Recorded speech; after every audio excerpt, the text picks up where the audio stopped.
Hello and welcome back to the channel.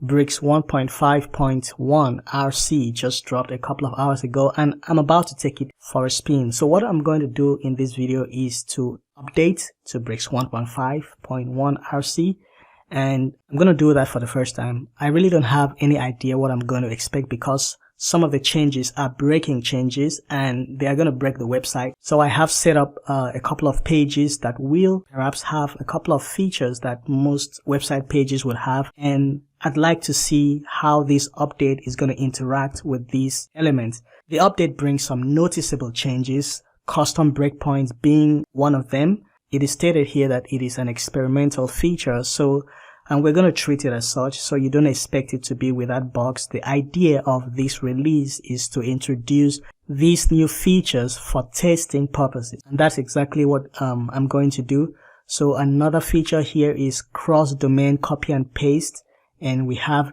dynamic data toggle between tags and actual data. This basically means that previously when you drop a dynamic data, say maybe a product price inside your loop or your product archive, you don't see that price actually displayed, but you just see that tag. And now they have added the ability for you to actually see the data. Now there is, this is a very bold move.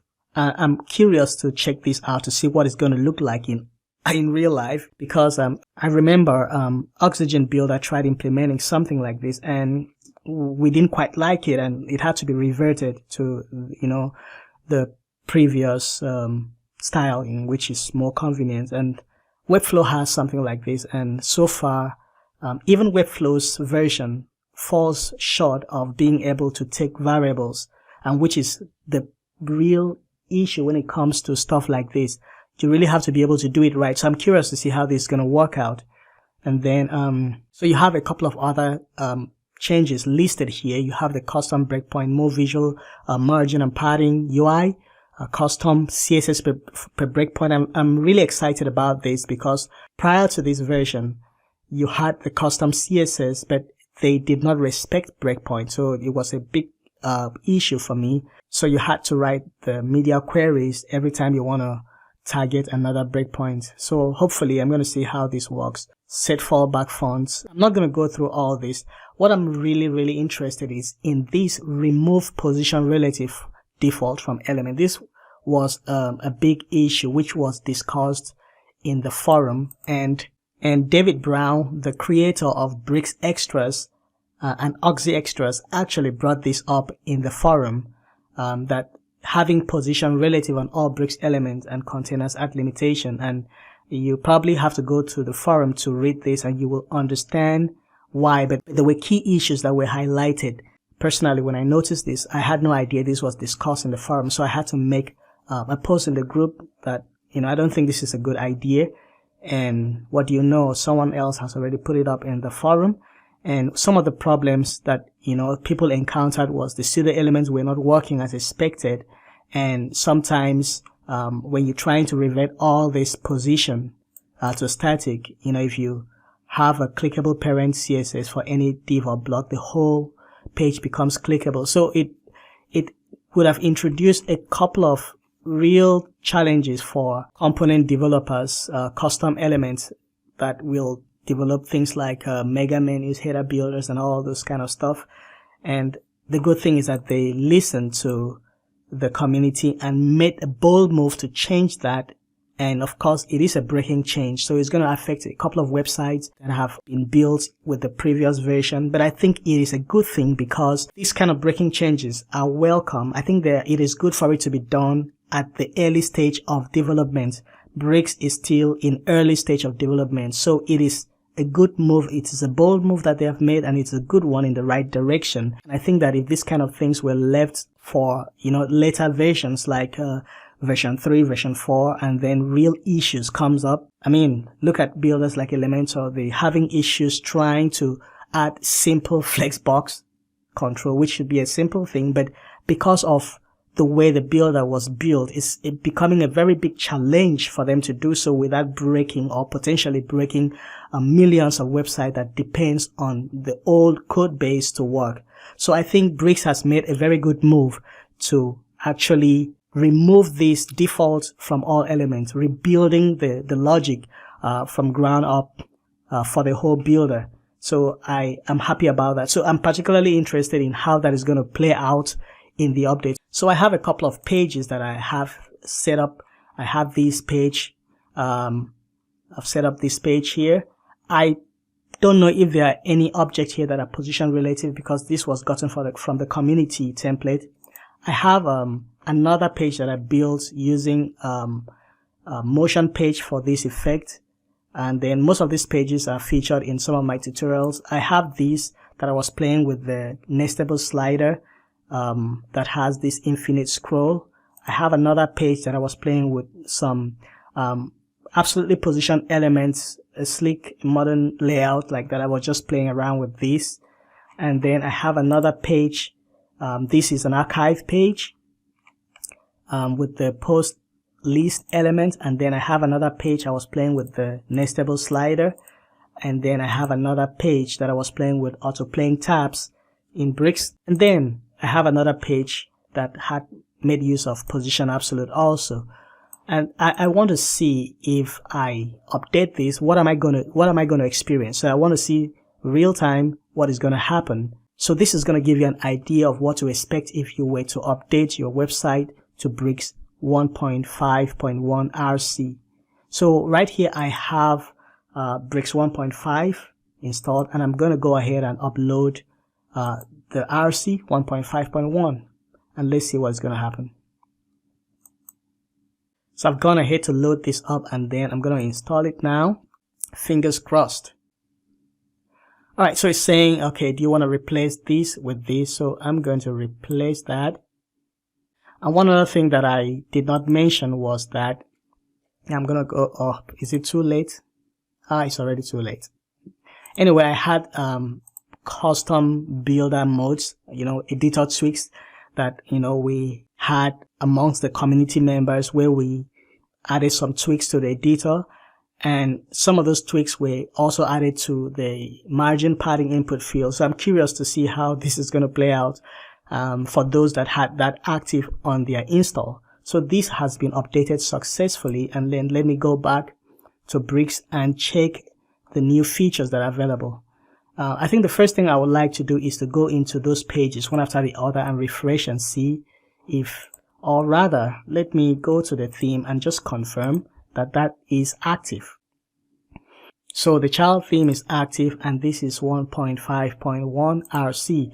So I'm going to go to the first page and refresh it. Let's see what is going to happen. Okay. All right. Everything seems to be okay here. So far, no issues. Okay. I think something has gone nuts here.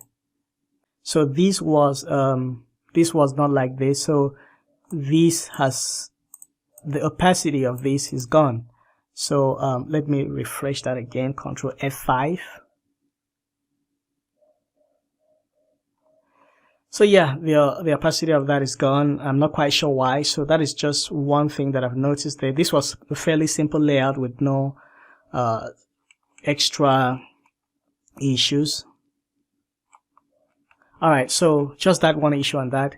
And the next one that has the motion page. Okay, so let's just take a look. This is how that section was looking like. So I'm going to refresh this.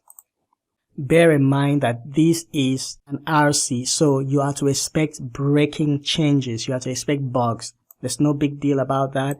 And this is doing well. Motion page is holding up, and that same section has an issue. So obviously something about that section is not sitting well with the new updates. Now I have this carousel here. This carousel is based on the nestable slider, but I have some additional extensions to make it work like this. So I'm just going to refresh it to see if things are going to hold up. Okay, I think my margins are gone. Oh dear. My margins are gone, all the paddings. Or did I say margin? I think the paddings. So this is still working. The basic functionality of the slider works. And wait a minute. add to cart is working. Add again is working. All right, those are working. Okay, so the margins and the paddings, or rather the paddings are gone. So yep, now my futuristic layout, I'm very positive that I had some absolutely position element like this and this, so this wasn't sitting well. I guess I just left that to continue later. So I'm gonna refresh this. Okay, done. Oh boy, so this is gone. That element there is gone. This is still absolutely positioned. Okay, so the only thing that happened was that element there with that window, so to speak, is gone. So it's no longer there. So if you had something like that, so that is going to break. So basically every page that we have refreshed so far had something broken. So I'm going to go back to this one. This is a default post list element with a sidebar, empty sidebar, and some custom CSS to give it this number of columns. That is based on my tutorial that I gave about a magical formula for any number of columns. You can check that out at the top right corner, where you can actually change the number of columns here. And I applied this to a post list element to solve the problem where you end up having an extra space on the right hand side of the post list element when you apply a gap to it. So all right, let's refresh that. Okay, done. Everything is intact. Great. And I'm gonna just go responsive on that to see. All right, that works great. Wow. If you haven't seen that tutorial where you can create this kind of layout, you know, very easily with a simple formula that I created for this purpose, check it out at the top right corner. Okay, so this is another one where I have thumbnail sliders using the nestable slider. So I'm going to refresh it. Okay. All right. The paddings and the margins are off, and my arrows are not supposed to be showing, but they are showing. Okay. Only this is supposed to show. All the paddings, the margins are gone. So obviously there's something about it that affects the margin and the paddings. And then I'm going to go to my autoplay tab. Okay, so it's refreshed. Hopefully nothing is wrong with the tabs. Let's see if it's gonna, okay, it keeps autoplaying. Yep. And then if I go in, it's supposed to pause. That's right. And yep. And it still has this behavior I wasn't sure about, where sometimes the animation starts from the middle, and I'm not quite sure why. See that? So when you're moving towards this side, the animation starts from the middle out, but if you're going this way, so I couldn't quite figure out why that was happening, but obviously the update has not broken anything here. And now our alternating columns, so I'm going to refresh that. Oh boy, everything is gone. Ha! Let's refresh that again. That was an absolute disaster. It was a catastrophe. So that if you had that layout is completely busted. Wow. So I'm going to go in and try to see if I can fix, especially this one, to see if there's any way I can fix it easily. So I'm going to, now it's time to go to the settings. So I'm going to check out the settings. Before checking that settings, I'd like to go into the builder. So let me just go into the builder, edit with bricks. And I'm curious to see what else is going to be broken inside the builder as a result of the custom code. So this, okay, this is still working. This is still working. Okay. And let's go into our layout. Okay, so the new layout settings, obviously padding right, okay, padding top. So it writes what it is right here in the middle. Okay. Okay, so clicking inside here actually selects the bottom. No, not a deal breaker. So what I'm going to do is to be sure that my custom styling is not disturbing any of this, I'm going to go ahead and turn it off. So I'm going to go to the builder. First of all, builder, I'm going to take it back to dark and save it. But let's just see this control panel, disable, blah, blah. Save that. Okay, that is saved. Let's go ahead and look at other settings. So we have WooCommerce, custom code, API keys, performance. We have, okay, builder. So I'm looking for any new settings. Render dynamic data on canvas. So I'm going to turn that on. That is a new setting. And I'm going to go to the next.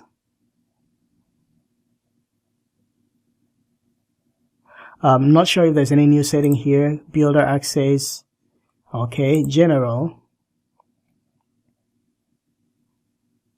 So there should be something about custom breakpoint. Yep. So I'm going to enable custom breakpoints. And then I'm going to save this. And after that, I'm going to regenerate the CSS files just to see, you know, if anything changes. So I'm going to regenerate that. Good. It's Ajax. So that's done. That was quick. So I'm just going to go ahead and refresh these other pages again. So go all the way down. That is still broken. So this is still going to be broken. This has the margin broken, and the margins are still broken. This, refreshing this, still broken. This, nothing was wrong with this. This is definitely going to still be broken. And all right, so inside the build, I'm going to refresh this. So we are back to the default bricks. So I'm curious to run back into that layout. So obviously, this made use of completely different elements. So if I want to write var space m there, that works. So you don't have the units anymore. Okay. Wow, that is interesting. So what are they doing with the units? If I need 2 rem, so you just write it out. You don't get to choose, you just write it out. Okay. I'm kind of curious why. This decision is a very bold decision where you have. Now let's go back to that. So it says that the number plus unit control is now also unified into one value. So you don't have to, you just have to write it. So you don't have to choose.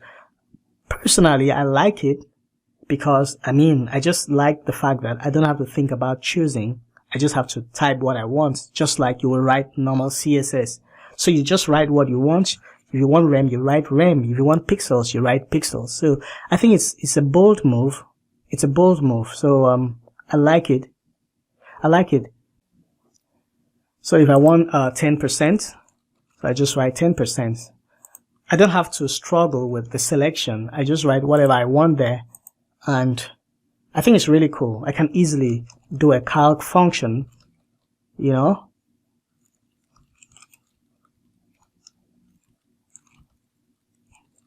I can easily do a calc function. So let me just clear all that out. And then, so even the margin, so the scrubbing still work. But the question now is, what is the default value? For instance, if you start scrubbing, what is the default value? So we're going to test that later, but let's first of all check what the problem is here. So I'm going to just delete the other sections because all we need is just one section here.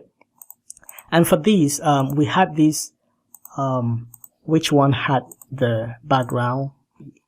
Let's collapse this container. So we had these that had, okay. So this was the block that was absolutely positioned, and this is the block that is broken. So I'm going to go into that block. For that block to be absolutely positioned, the container should have been relative. So now the relative position has been removed from all elements as the default. So the default relative position has been taken away. So that means the parent no longer has that relative position. So what I'm going to go in to do is to go into that. So where do I have that positioning? Okay, positioning, display relative. Okay, so that was simple. Okay, and then I'll have to do my this other one. I'll need to come back to the positioning. Unfortunately, all of the values, I think, said all my values are gone or what? I can't really remember what my values are, but I know that what I did was, this was kind of like is it 60%, and this was overlapping. Yeah, this was also absolutely, no, it wasn't. It had margins and padding. So what happens is that all the margins and paddings have been removed. So this new element, this new design actually removes. So I had a padding, let's say 2 rem top. Was it 2 rem? Let's scrub that. I think it was about 5 rem. Yeah. And then we had 5. So the default value is actually pixels. So if you don't put any unit, it defaults to pixels. That's what it seems. And then this was had a Z index of a higher Z index. So I'm just gonna go in and just type in that Z index of say 1. So that brings it up. Okay, so that's basically but I had I also had a width setting here, which I'm not seeing. So I had a maximum width. Now this is giving me a maximum width of 100%. Obviously it wasn't 100, so it was a maximum. So if I write 100%, you see that is going to it's going to fill in. So okay, so I had a maximum width of about 60% also, or I think it was 50%. Yeah. So what happens is that all the values are gone, and then you really don't have all the margins, the maximum width, the paddings are gone. So I'm gonna come here and just do 2 rem here and scrub that in. All right.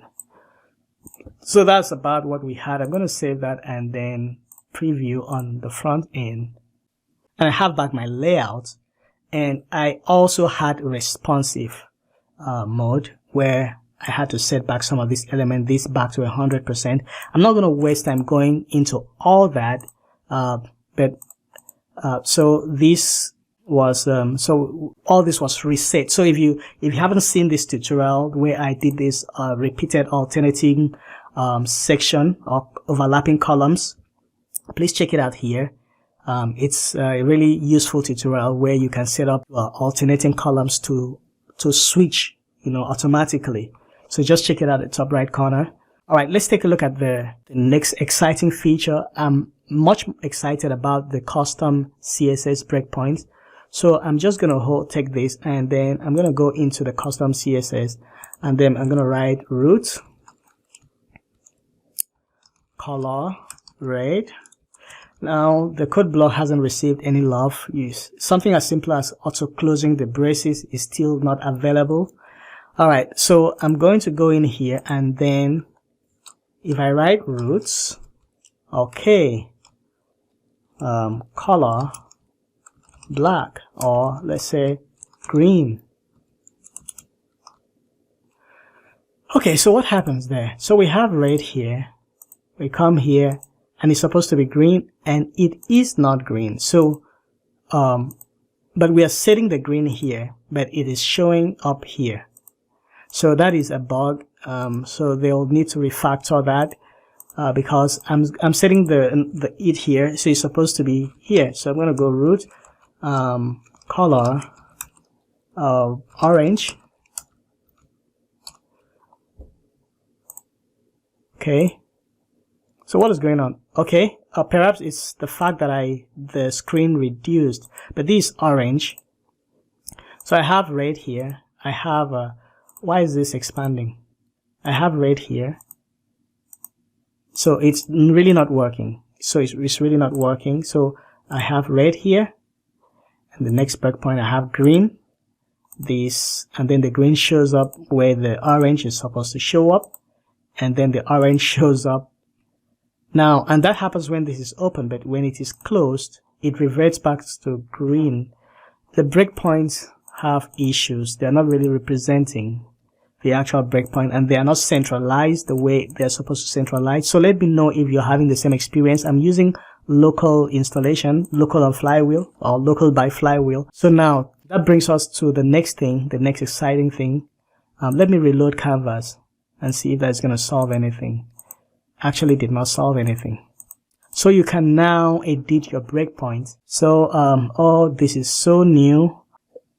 You can disable, so these breakpoints are active. You can go into edit and change the width of the breakpoint. So typically the smallest size I usually want my desktop to be is 1440.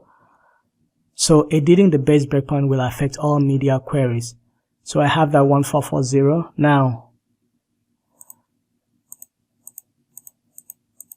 I'm not quite sure what this is. So I'm going to cancel this and start again. So I'm going in there and it says this is it. This is the laptop. And if it is not the laptop, then what is it? So you have desktop. It says desktop here. So on that desktop, I have the desktop and the laptop. So on my desktop, I'm going to give it 1440. So it's the icon that it wants me to choose, okay? And it was using the laptop icon. Alright, I'm just going to update that. And then I want to create a new breakpoint. I'm going to label it Retina. Yeah. iMac Retina. And then I want it to be, honestly, I don't know what the iMac Retina is, so I'm just going to quickly Google it. So Retina screen resolution. So the Retina, that doesn't look iMac. So let's say iMac. So it's a 2560, yeah? So 2560. So I'm going to do that. Alright, so 2560. I'm not sure if I'm doing the right thing here, but I'm going to go for it. So I have this custom breakpoint here. So I'm just going to, I think this really looks cool. If you configure, you can reset breakpoint. Resetting all breakpoint deletes all custom breakpoint and reset all default breakpoints. So it's going to, like here, have the option of resetting on per breakpoint basis. And let me just go ahead and set up my other breakpoint. So I have my base breakpoint to be 1440. And then my tablet, I usually keep it as 1024. Depending on how the builder is configured. So if it's configured in a certain way, I keep it at 1025. And then I'm going to update that. And then these, I typically keep it at 820. Because I find that the way breakpoints work, you know, I want my upper breakpoint to be active to a point where it is still reasonable. And I'm going to do a video on breakpoints and why I set this up like this soon. And maybe I'll be able to explain that. So for this, I usually keep it at 580 because between 820 and let's say what was the default, if I cancel that, the default was 478. I find out that, you know, the closer you get to that 478, things already started getting squished and it really doesn't make any sense. So I like moving it up to 580 so that by 581, I'm already maxed out, you know, for the choice of design and layout I've chosen for my 820 layout. I did that. So you can actually set which one is going to be the base breakpoint. I think that is where you start working on, you know, mobile only and all that. So I'm not quite sure how to set up the mobile only. So I'm just going to close this and maybe save my page and just refresh. I don't know. But I think one thing is that it's usually advisable to regenerate CSS when you have changed your breakpoint. So I'm going to do that. I don't know if that is really necessary here. So now I'm here at this breakpoint, but when I change to this, you can see the noticeable difference. This is tablet portrait, this is desktop base, and these, I really don't know how to work with this, to be frank, because I'm not really seeing it. You know, I'm not really seeing what it is like. So what is it like? So if I come here and preview, okay, now I see. So that is it. That is how it looks. And by the time I come to an iMac screen, things just go bad. And I really don't understand why it is so. I'm not going to dig into that in this video. I'm going to do that, try to find out why it is like that. It probably has to do with the default section settings. Perhaps my section should have a margin or my container should have a margin, auto margin. So, oh, I still have to type that. Okay, so let's look at the iMac, still not working. So this going to make it, yeah, the width is already 100%. Let's also make this auto. Let's see. These tabs auto. Okay, it's not working the way I'm expecting, so I'm just gonna leave that. So I'm just gonna go ahead and close these other pages so I can just see this. So we've taken a look at the custom breakpoint, the visual margin and padding, the custom CSS with breakpoint not working properly. I'm not gonna look at this cross-domain copy and paste. No need to look at that. Anyway, the purpose of this video wasn't to go through all possible the new changes. It was just to see the kind of breaking changes, how it's going to affect, how the update would possibly affect your site, and just to have an overview of the new elements. So Bricks has introduced a couple of new features that the mobile only, I'm not quite sure how to set that up. So it says you can, I think that actually happens when you set the mobile breakpoint as the first. So let's see. So starting from that, you can utilize a so-called mobile first design approach by setting the smallest, okay, as the base. So it's as simple as that. No, it's not really that complicated. Let me just delete this, and then I go into the settings. Yep. So go there and set my mobile portrait as the base and update it. Okay. So the whole layout changes. Wow, interesting. And it doesn't really look good. I mean, you have to preview to see. So it's broken on my end here. So if I drop in a section here, you can see that my canvas is supposed to be like this. So something is really wrong with my with this installation. I'm not quite sure if it is an isolated case. So let me know in the comment if you are experiencing the same thing. Quite sure that the Brick team has tested, they have tested this and it was okay on their end. So updating from a previous version may contribute to this break. So in this mobile first, you basically start designing your website on mobile first, and then you now stream up to the larger breakpoint. It is really interesting. I'm really interested to see how people are going to use this. And I'm looking forward to doing a video and seeing how this works, because the first time I want to try this live. I want to try this on video. You know, I want you to see how it looks. I'm not going to touch it until I'm ready to do a video on it. And then I'm going to do it for the first time to see just, you know, the challenges that is involved, because I haven't actually built any website like that before. Never done it. I've seen people do it and coded website. I've not seen someone use a builder to do that. So I'm curious to see how that is going to turn out. So, okay, so that's just it for this video. That's all. I'm not going to go deep into any other thing. So just check out the updates, read through. There's a lot of fixes, so many fixes and new stuff. Check it out, updates, and please remember to back up your site before updating. So if you had a whole website that you've already deployed, it's really unfortunate that this is going to break your website, and you probably may have to rebuild a lot of things. And I'm not sure if by the next iteration of this release, if they're going to release a converter that is going to handle some of these serious breaking changes. So yeah, let's keep our fingers crossed and see how it goes. Until then, have a great time. Bye.